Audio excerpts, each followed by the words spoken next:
We pulling?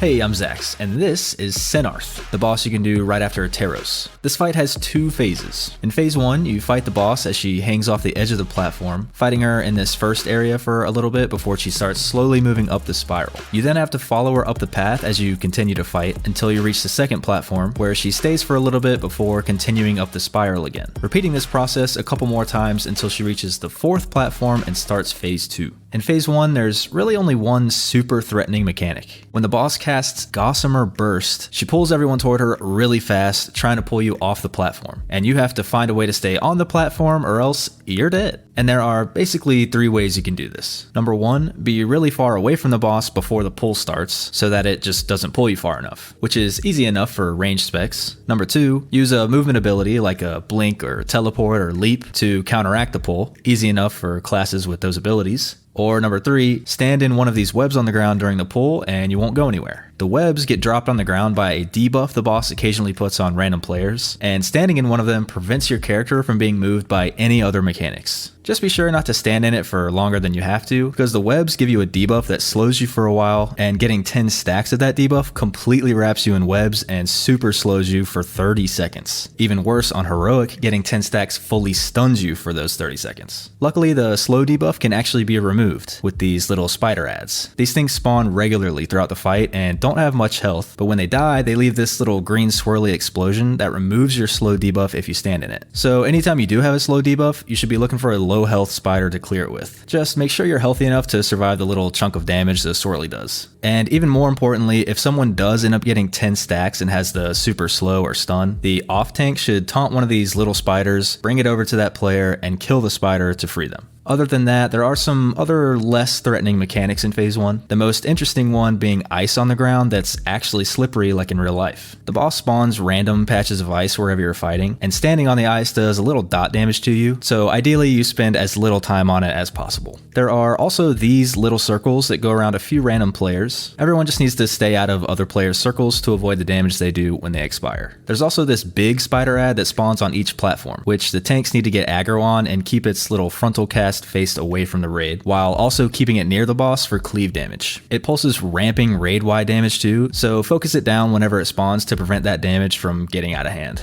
And finally, of course, there's a taunt swap on the boss. She regularly casts Web Blast at the current tank, which does a lot of physical damage and applies a debuff that increases damage taken from more Web Blasts. Just try to taunt swap at as low stacks as possible, which looked like 6 or 7 in testing.